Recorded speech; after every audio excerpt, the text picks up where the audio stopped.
اللہ اکبر۔ اب وہ 3 سوال کے لیے فرشتے آ رہے ہیں، نماز کے قریب آئے، اے بابا کہاں جا رہے ہو؟ ارے بھائی اس کو جگانا ہے۔ نہ نہیں جگا سکتے، یہ سے مجھ سے محبت کرتا تھا، دکان پہ کسٹمر ہوتے تھے، اذان سنتے ہی چھوڑ دیتا تھا کسٹمر کو، یہ آ جاتا تھا مسجد میں۔ نکو بابا میں نہیں جانے دیتا، نہیں آنے دے گا، نہیں آنے دیں گے وہ۔ نماز، روزے، ارے بھائی خاموش رہو، مئی جون کے روزے اس نے نہیں چھوڑے، آج ہم اس کو چھوڑ دیں گے، میں نہیں جگانے دیتا۔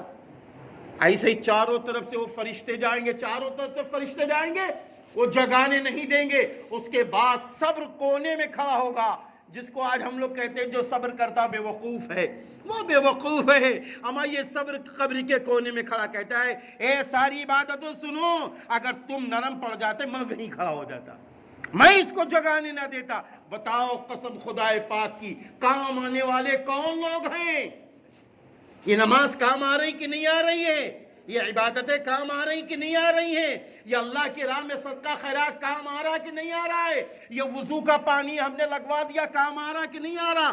کسی کا انتقال ہوا، فوراً دوڑتا ہوا بیٹا آیا، میرے ابا کا انتقال ہو گیا ہے، مولوی صاحب آپ ہمارے ابا کے نام پر، ہم سب بھائیوں نے فیصلہ لے لیا ہے، آپ پانی کا انتظام کروا دیجئے۔ مولوی صاحب میرے بھائی معلوم ہے اس کا رزلٹ کیا ملے گا قیامت کے دن؟ حدیث پاک میں ہے، جنتی جنت میں چلے جائیں گے، دوزخی دوزخ میں چلے جائیں گے، ایک بڑی تعداد بیچ میں کھڑی ہوگی، اور ایک جنتی اپنے کسی کام کے لیے باہر نکل رہا ہوگا، تو بڑی تیزی سے دوڑتا ہوا ایک آدمی آئے گا، بڑی تیزی سے دوڑتا ہوا آئے گا۔ ارے بھائی سنو سنو سنو سنو، تو کہیں گے بابا کاہے لیے مجھے روک رہے ہو؟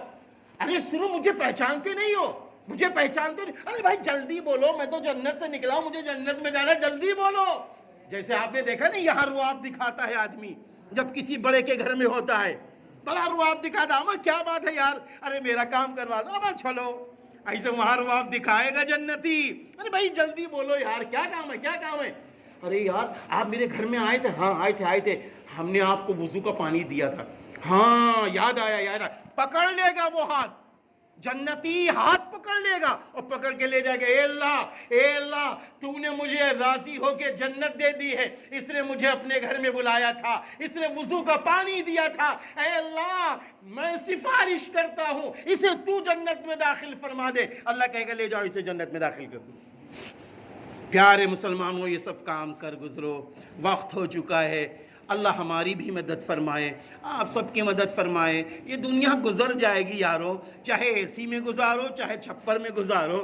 یاد رکھنا، ڈاکٹر صاحب ہمارے بیٹھے ہوئے پوچھ لو، 40 سال کی عمر میں جب کوئی ڈاکٹر کے پاس جاتا ہے تو ڈاکٹر صاحب کہتے ہیں بابا اب بیماریاں شروع، چاہے جس حال میں رہو، چاہے اے سی میں رہو چاہے چھپر میں رہو، چاہے مولانا بن کر رہو چاہے ڈاکٹر بن کر رہو چاہے انجینئر بن کر رہو چاہے وقت کے بادشاہ بن کر رہو، اللہ کا نظام ہو کے رہتا ہے۔ بیماریاں گھیر لیتی ہیں، موت آ کے رہے گی، اور مرنے کے بعد کی جو زندگی اچھی بن جائے وہ انسان اچھا ہے۔ اس لیے دنیا کماؤ، تجارت کرو، سب کچھ کرو، لیکن اللہ کو نہ بھلاؤ، اپنے نبی کو نہ بھلاؤ، اپنے نبی کی تمام فکروں کو نہ بھلاؤ، صحابہ کی محبت کو نہ بھلاؤ۔ وآخر دعوانا ان الحمدللہ رب العالمین۔ بھائی سنت نہیں پڑھی ہے تو سنت پڑھنے جلدی۔